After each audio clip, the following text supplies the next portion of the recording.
Jæja, þá klukkan hún að slá 12 og við erum komin í streymi. Ég þakka ykkur öllum fyrir að láta sjá ykkur. Mikið ofsalega skemmtilegt að sjá fólk í salnum. Velkomin. Ég heiti Anna Leif og starfa hér á Þjóðminjasafni og ég ætla að kynna hana Maríu.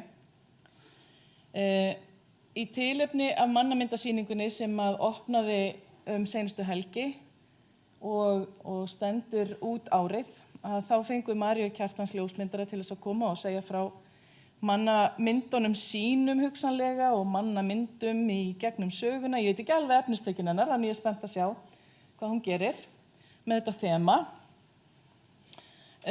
María Kjartans útskrifaðist árið 2005 frá Listaháskóla Íslands og árið 2007 með Master of Fine Arts frá Glasgow School of Arts. Hún hefur sýnt á einkasýningum og tekið þátt í fjölda samsýninga á Íslandi, Finnlandi, Danmörku, Frakklandi, Luxemborg, Póllandi, Englandi, Skotlandi og fleiri stöðum. Hún hefur unnið til alþjóðlegra verðlauna. Auk þess að sýna ljósmyndir hefur hún líka tekið þátt í að búa til stuttmyndir og verk á sviði. Við bjóðum upp á spurningar í lok fyrirlestrar og þar sem við erum í streymi þá ætla ég að biðja ykkur að biðja orðið og ég kem með míkrafón þannig að fólkið heima geti heyrt í okkur.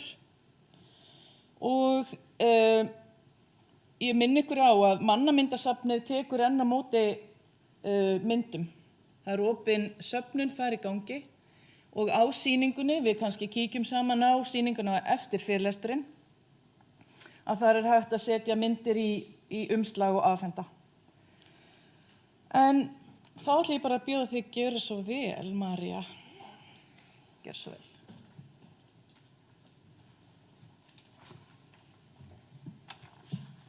Já, sælverði, hjartanlega velkomin, bæði því sem að sáðu okkur fært að koma hingað í dag og sjá sýninguna eftir og líka því sem að heima sitjið.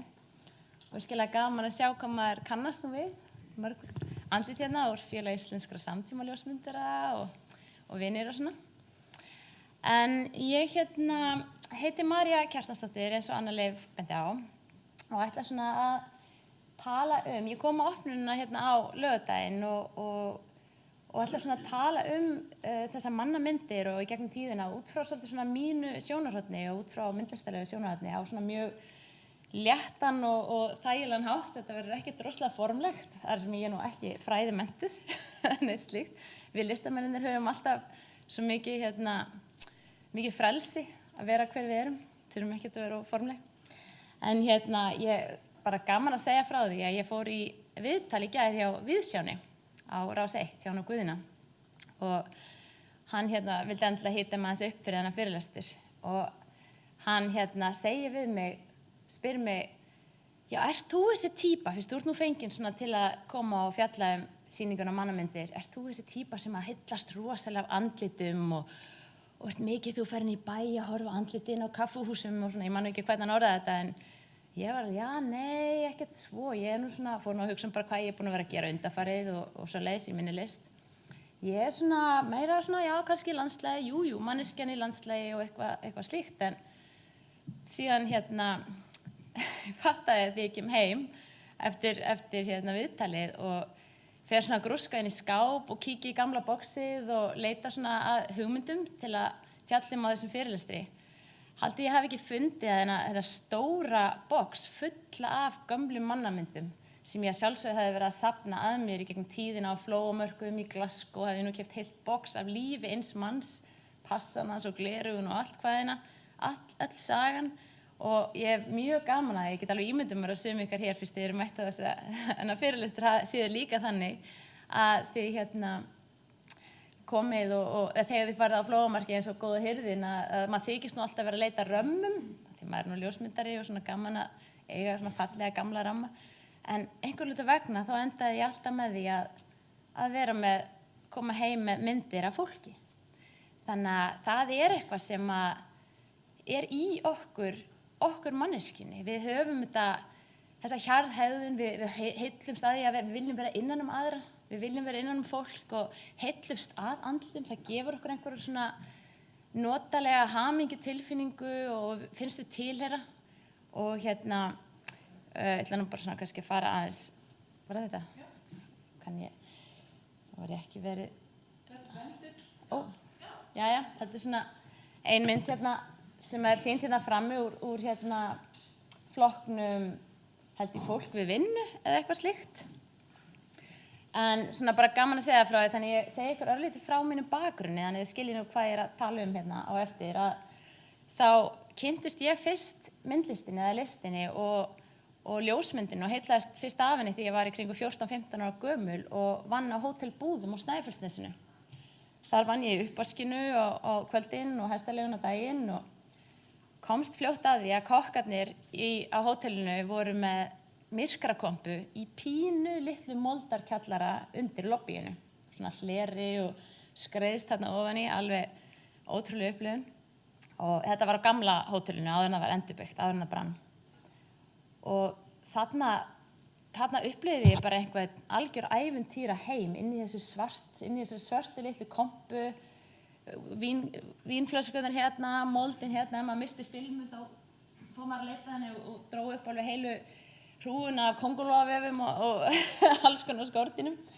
En að sjá þá vera framkalla og þetta undur að sjá myndina birtast í vökvanum, þetta var eitthvað sem að 14 ára barn náttúrulega bara allavega ég heillaðist rosalega af og var náttúrulega til þess að ég fór að biðja að taka nætuvaktirnar í lobbyinu og þá gat ég lauma mig niður í kjallara og svona prufa mig áfram með þennan miðil og sem var til þess að þar framkallaði ég mína fyrstu filmu.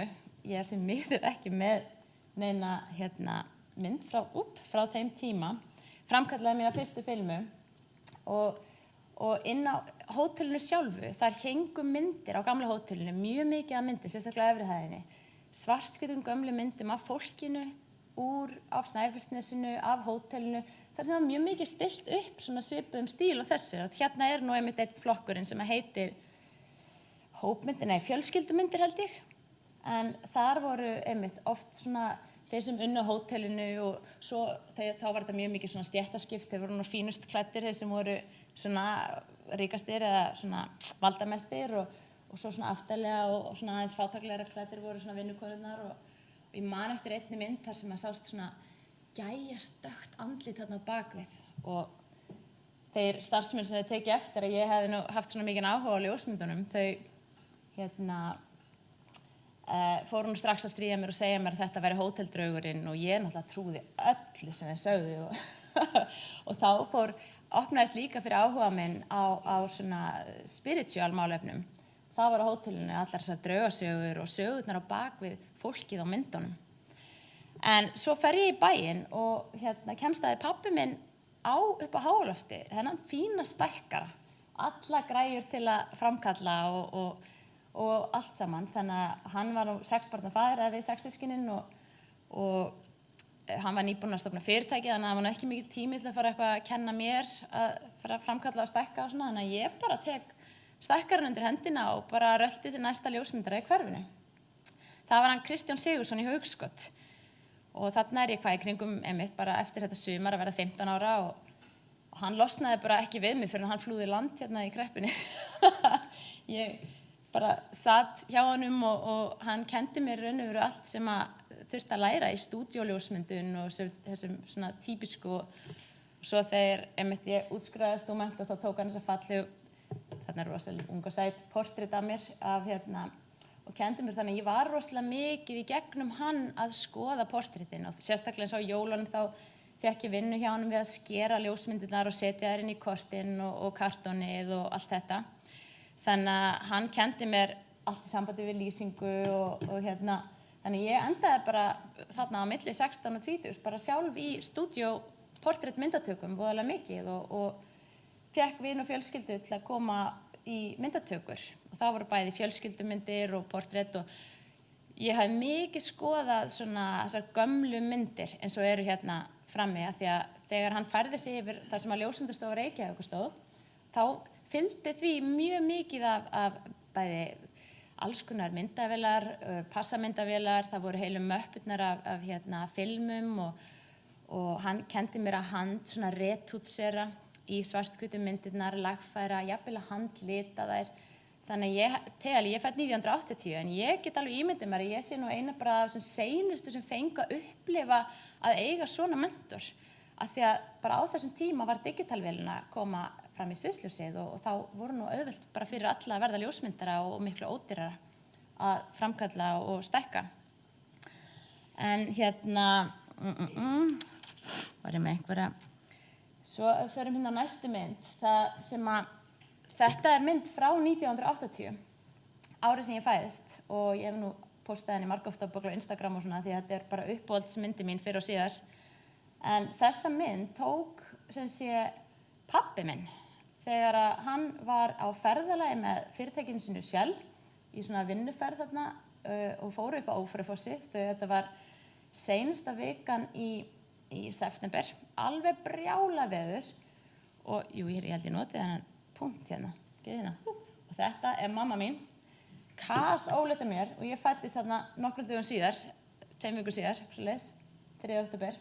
En þarna fóru þau, bara alls konar fólk, gamalmenni, börn, þau fóru í þetta ferðalag, gist í tjöldum, í brjáluðu haustveðri og þetta finnst mér, sér maður ekkert mikið af í dag. Mér finnst þetta er svona þessi tenging sem að forfeður okkar höfðu við náttúruna og þau eru náttúrulega í túristaferð en það er sama, það er einhver í þessari mynd einhver svona fegurð og tenging á milli manns og náttúru og það var eiginlega þarna sem að svona, ég fann bara, þegar ég fann þessa mynd þá var ég nú komin í Glasgow School of Art og fór eitthvað heima grúski í kössum að leita einhver og fann hana en þá var ég bara ég ætla að verða ljósmyndari og að því ég sá bara í þessari mynd að ljósmyndun þó að þetta sé í raun og veru bara svona, hvað segir maður, túristamynd eða snapshot sem pabbi minn tekur af fossinum og óvart fólki þarna allt eitthvað á réttum stað að það er eitthvað ég veit það ég set náttúrulega merkinguna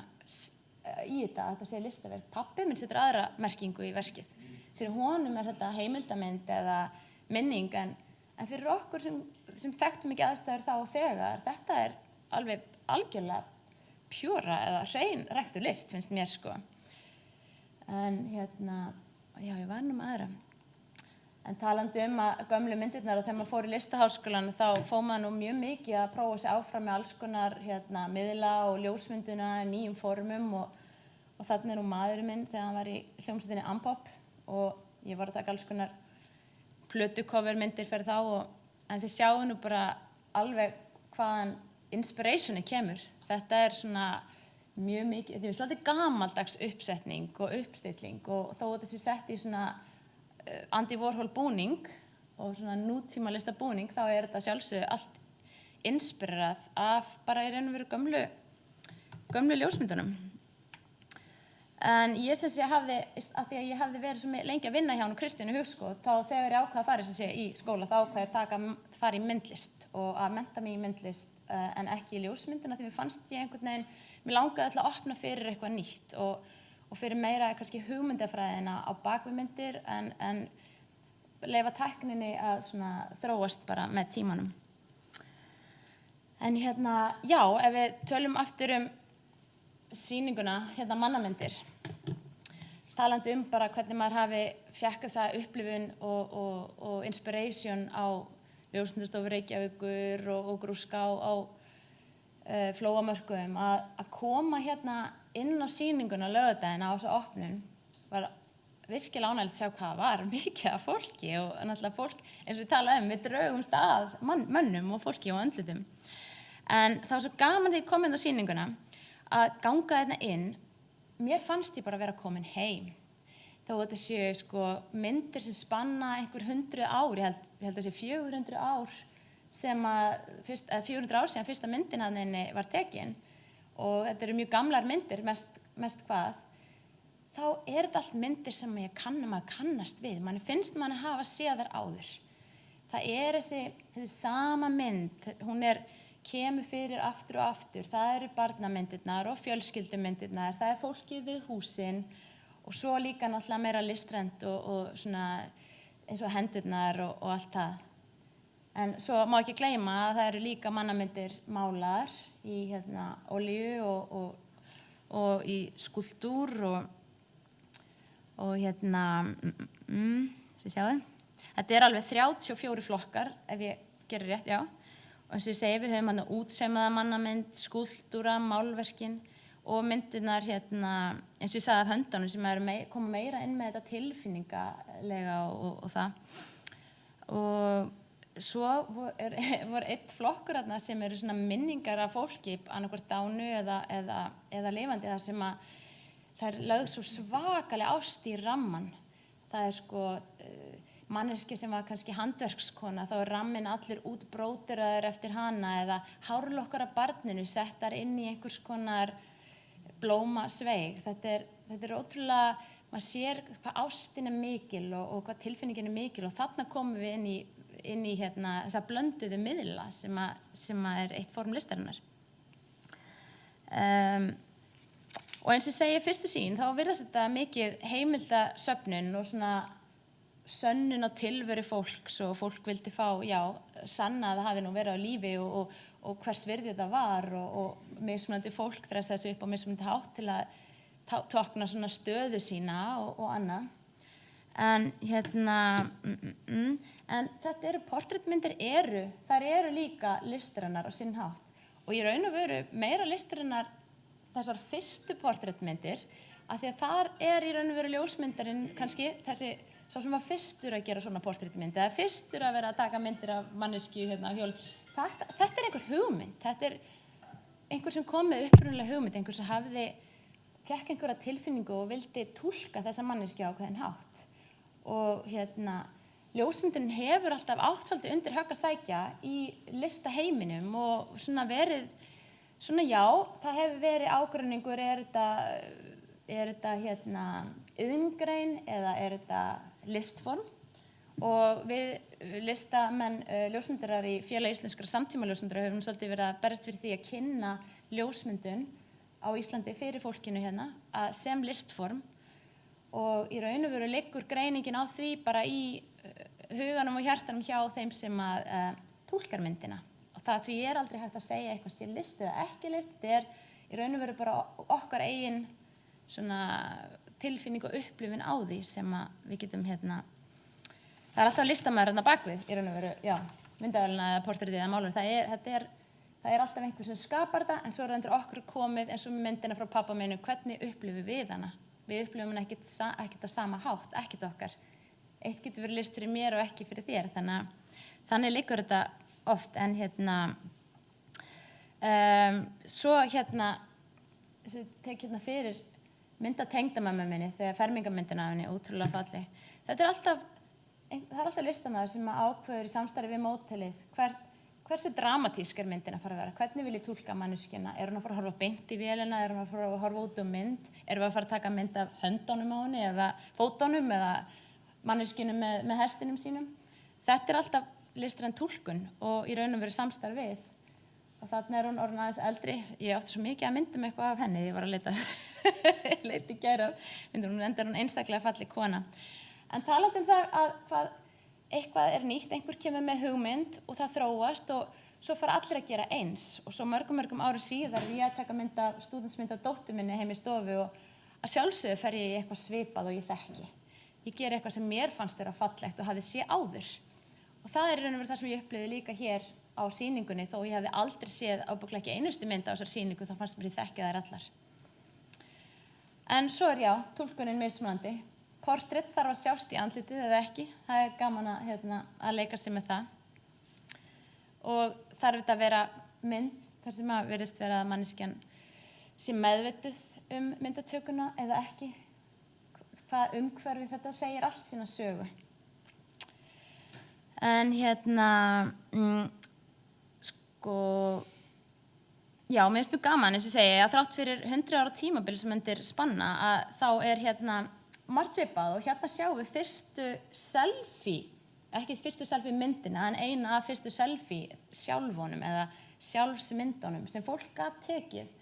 Það var hægt að fara í þennan þetta var svona einhvers konar fótó eða svona ljósmyndakassi eða eitthvað slíkt og þarna var hægt að láta búa til af sér svona sjálfsmyndir á sínum tíma og þetta var rosa sport, ég man ekki hvað ár þetta var einhvern tímann hann í kringum, býst ég við 1900 eða eitthvað svoleiðis að við erum bara enn að þess í dag, ég og maðurinn minn að taka sjálfsmynd og eftir að símarnir komu þá náttúrulega þá þetta orðið alveg ofboðslega svona vinsælt en spurning, þetta list? Sjálfsmyndin, það list, það heimildasöfnun, hvað erum við að reyna að segja? Alltaf hefur við að reyna að kynna okkur, svolítið falleg og flott og þetta hefur ekkert breyst í raun og veru þannig í gegnum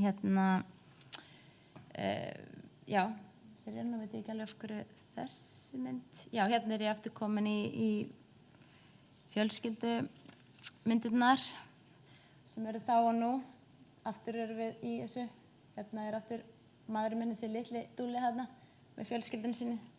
Þetta er ekkert nýtt sko.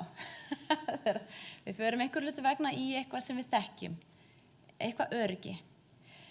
En það er rosalega gaman að fara inn á sýninguna og skoða dítalina og lesa textana og ég áttaði mig á því að ég veit nú ekki hvort ég er réttur, menn ég upplifði að heyra, ég veit nú ekki hvort þessi mynd sé þarna á sýningunni, ég held ekki, en það er mynd þarna af Jóni Sigurðssyni og hann var í raun og veru bara svona fyrsta popstjarnan á Íslandi af því að það var sko stúdentar í Kaupmannahöfn sem fjöldaframleiddu af honum svona litlar myndir og síðan var gert meira og meira af því til að svona upphefja hann sem ákveðna svona alþýðustjörnu og það gekk það langt að hann er alveg komin inn á öll heimili sko.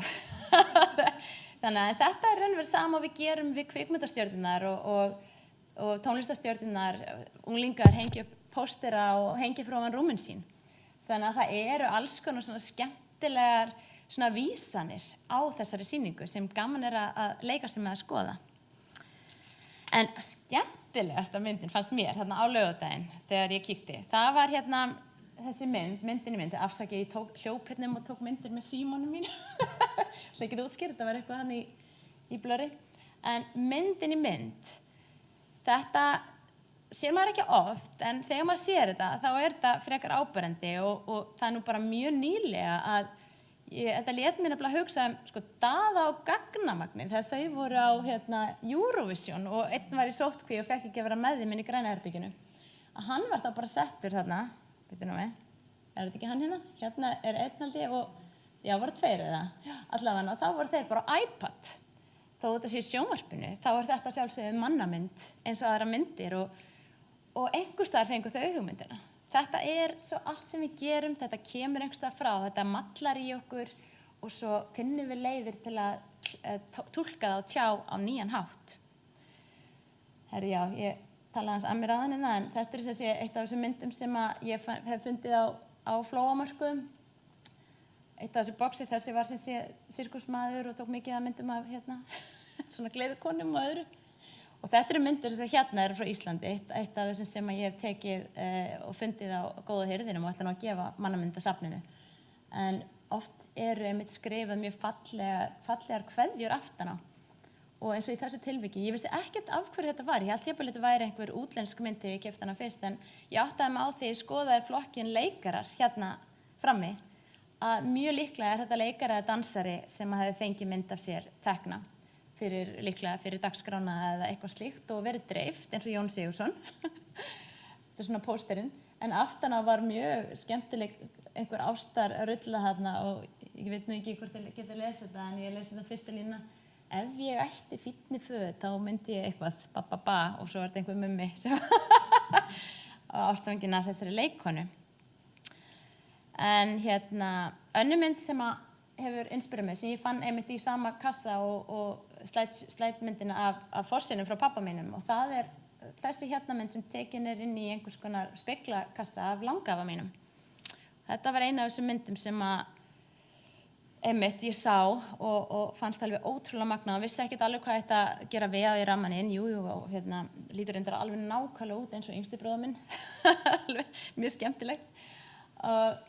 En það er það sem við listamenninni gerum oft. Við tökum eitthvað gamalt, eins og ég tala sagan þarna, en við tökum eitthvað gamalt og við búum til eitthvað nýtt úr því. Svona eins og, nú man ég ekki hvað hann heitir, sem að tók klósettið, venjulega klósettið og setti, eða klósettskálina, pissuskálina og sett hann inn á listasafn og þá var þessi klósettskála orðin listaverk að því hún var komin inn á listasafn. Svona reddimate mjög gaman fyrir okkur listamenn sem höfum áhuga á gömlu myndum en viljum endurgera þær eða nota þær á nýjan hátt og hér hef ég notað hana þessa mynd sem svona plötu umslag á spegilmynd sem að platan hét þarna að því að hlutverki hjá listamennum og listinni raun og veru bara að taka eitthvað sem við jafnvel þekkjum en að búa til ný hughrif, að opna fyrir eitthvað nýtt. Svo einn þáttur þarna inni, flokkur sem að heitir Látið fólk og maður sá alveg að fólk svona dróst að þessum flokki en það myndir af látnum ekkert það sem við sjáum á hverjum degi en þetta var mjög algengt rakst í eitthvað annað? Nei, þetta var eitthvað sem var mjög algengt í fyrra tíðum að fólk réði ljósmyndari eða það var oft farandi ljósmyndari sem að ferðast sveitirnar og tók mynd af bæjunum eins og við sáum áðan en það var oft nýtt tækifæri ef einhver viss af einhverjum sem var látinn á nærliggjandi bæjum að senda ljósmyndarna til að taka myndir af því að oft var ekki efnin þannig að fólk átti myndir en þegar einhver deyr þá vildi eiga mynd til minningar manneskjuna og reyna að muna eftir henni lifandi. Þannig að það sem fólk gerði var að klæða börn eða fólk, mjög oftast börn, upp í ofboðslega fín föt, lögð í hvít sængfur, allt slétt og fellt, hárið greitt, oft lögð blóm í kringum á kottaverið og þessi mynd átti að minna þau á barnið sofandi. En að sjálfsögðu minnir svona myndi aldrei á neitt annað en dauðan. Þannig að þessar myndir voru ekki oft upp við, þó í einstaka tilfellum, en mjög oft voru þær bara geymdar á ofboðslega öruggum stað, földum stað og það átti nú ekkert að vera að leika sig með þetta eða skoða þetta of mikið. Þetta var bara þarna og táknum bara ástina en vakti náttúrulega alltaf með fólki þessar djúpu sorgartilfinningu. Ég ákvað þegar ég sá svona mynd í fyrsta skipti, þá nýorðin móðir, tvítug, komin í listaháskólann, alltaf að skoða gömlu myndirnar, verða fyrir hughrifum og áhrifum af þessu gamla. Þegar ég átti þarna barn á svipuðum aldri og þessi drengur eða stúlka. Og ég hugsaði, hvað gerist ef ég myndi setja barnið mitt eða setja börn í þessa stellingu? Ég tek bara mynd af þeim sofandi. Hvað er svo mynd að fara að minna mig á? Hvaða áhrif mun það hafa á mig? En það vildi enginn lána með börnin sín í þessa myndatöku.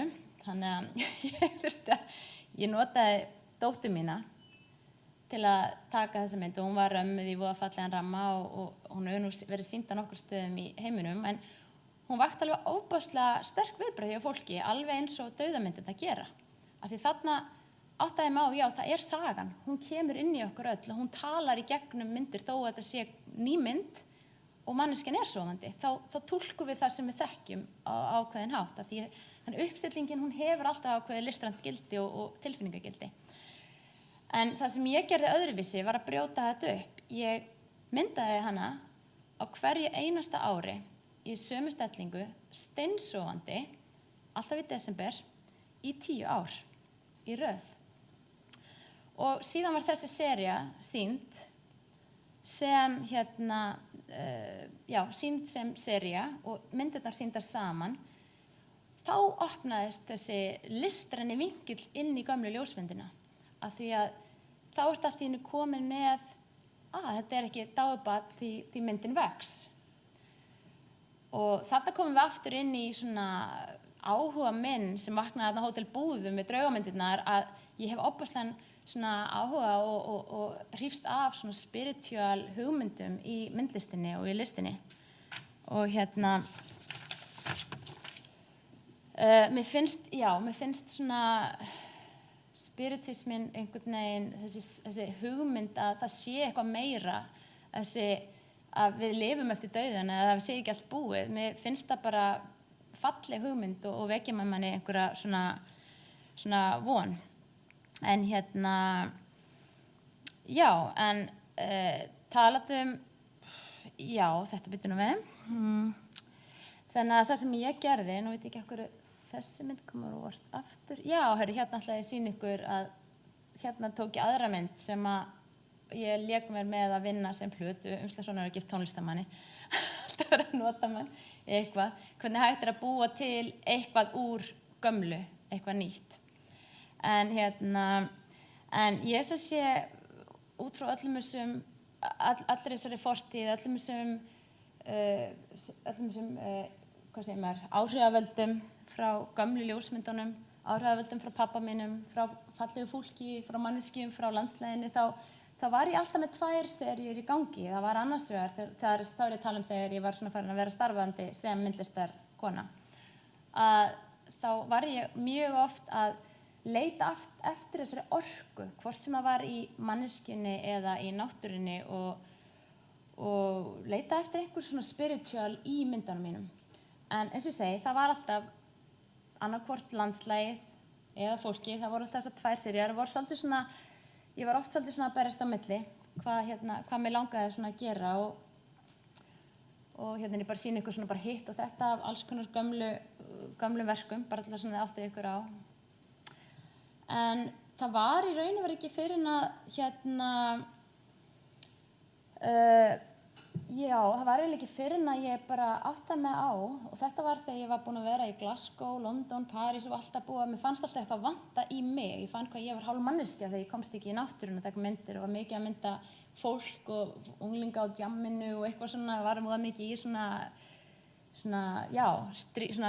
street photography eða götuljósmyndun. En þá fann ég að þegar ég kom til Íslands þá gerist alltaf eitthvað. Ef ég var með manneskjuna og náttúruna, mér fannst við bara vera eitt. Mér fannst þetta þurfa svolítið að tala saman til að þá small eitthvað því ég setti manneskjuna inn í landslagið. Þá var þetta einhvern veginn heilt fyrir mér. Það er ekki þannig fyrir öllum.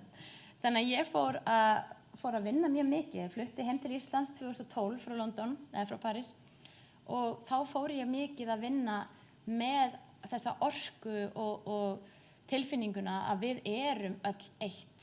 Þessi gamli andi, gamalla mynda, landslagið, við sem sálir hér í dag, við erum öll eitt og við erum ein orka og leiði ég fór að leika mig með að túlka það á mismunandi hátt, þá fóru svona seríurnar mínar að taka á sig einhverja mynd, að náttúran og landslagið er líka portrett, það hefur þessa nærveru og hefur þetta andlit, mörg ólíku andlit að sjálfsögðu.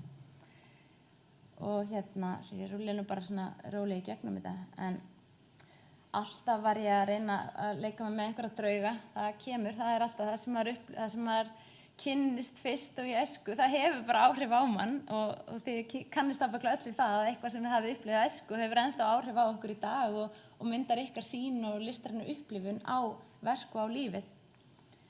Og auðvitað það sem maður er að gangi í gegnum hverju sinni og ég hef auðvitað ég var öll okkar upp og niður tíma í lífinu og það er ótrúlegt hvað ég leita í vatn og kraft þegar að lífið svolítið svona leikum illa en í svona meiri kannski rólegheit þegar að ég er nýbúin að eiga barn eða eitthvað svoleiðis. Það er svona, orkan okkar er mismunandi, alveg svo við klæðum okkur í mismunandi föt, það er okkar túlkun, okkar listræna sýn á hver við viljum vera. Að þá eru myndir og mannamyndir og ljósmyndir og myndlistaverk og já, bara málverk, skúlptúrar, þetta er allt túlkun og svo kemur áhorfandinn sem að segir svona, já, hvernig hann upplifir það og hvort hún hafi þessi hughrif sem að listaverk tilgangur listaverka er.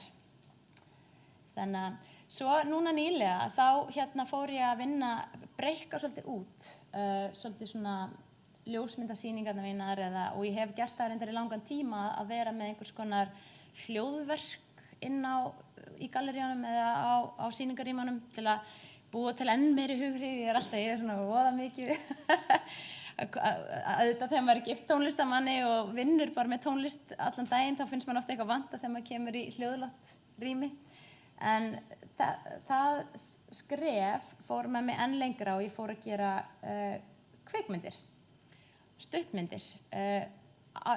til hliðar við ljósmyndaveruna og það eru fyrir mér líka mannamyndir eða portrett, þó að það séu stuttmynd og það einhver saga, þá þetta allt rammar sem hreyfast, eins og með Dað og gagnamagnið. Þetta líka mannamynd, þetta líka portrett, þetta ekki allt bara heimildarefni, það bara hvernig við upplifum það og hvernig við sjáum það. Þannig að myndirnar mínar eru oft svolítið svona, það einhver saga þarna bakvið sem svo gaman, því þegar þú ert með kvikmyndina þá sérðu hreyfinguna og heyrir söguna og þá tónlistin sem æðislegt fyrir suma, en svo líka dásamlegt að horfa bara á mynd eina út af fyrir sig og að finna, vá, þetta sagan mín og fá að upplifa hana bara alveg á sinn eigin hátt. En já, hérna ég í ferðalagi með dóttur minni og vinkonu hennar hjá Dynjanda, en þarna loksins fann ég, vá, ég komin á svipaðan stað og pabbi þegar hann tók myndina Ófærufossi. Það eitthvað, þarna einhver svipuð orka. Þarna þú veist, þessi tenging og nærvera og gleði og svona einhver eðlilegheit í þessari blöndu af manni og náttúrunni. Og enda það sem að í raun og veru gerist þegar þú setur mannesku inn á mynd, sama hvort hún sé með í bakgrunni hjá ljósmyndara eða sofandi í rúmi eða dáin eða hvernig sem eða hvort þú setur hann inn í landslagið, þá setur þú hjarta í myndina og þú nærð að tengjast við hana á svona, þú nærð að manngera hana á þinn eigin hátt. Og já, þannig að þegar maður sér manneskjumynd, fyrir 100 árum var þetta heimildamynd eða einhvers konar minningum, einhvern sem einhvern þótti vænt en að sjálfsögðu þetta í dag listaverk ef okkur finnst það. Því að það manneskjan, hún hjartað og það lætur hjörtin okkar slá. Þannig að ég bara þakka kærlega fyrir mig og mæli bara eindregið með því að kíkið á sýninguna hún alveg dásamleg og dveljið svolítið og skoðið svona smáatriðin því það mjög margt áhugavert og skemmtilegt fyrir okkur að finna út frá okkar eigin sögu. Takk fyrir.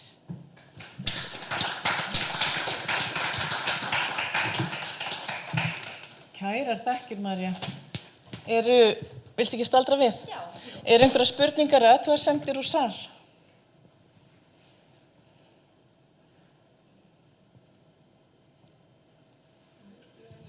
Augnablik, ég ætla að koma með mikrofóninn til þín. Myndin þarna af steinbógunum og fossinum, þetta í Eldgjá? Já. Og sem brotinn núna? Já, og hann ekki til lengur, þessi steinabrú eða, já.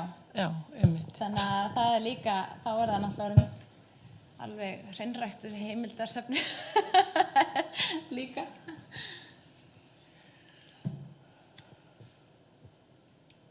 En ekki verið feimin, ef það eitthvað sem það áhuga að vita. Annars bara, spurninga að kíkja bara á sýninguna.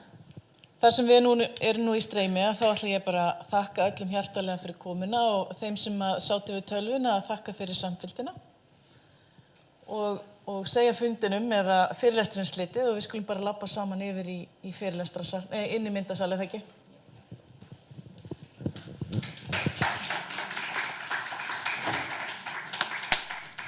Takk kærlega.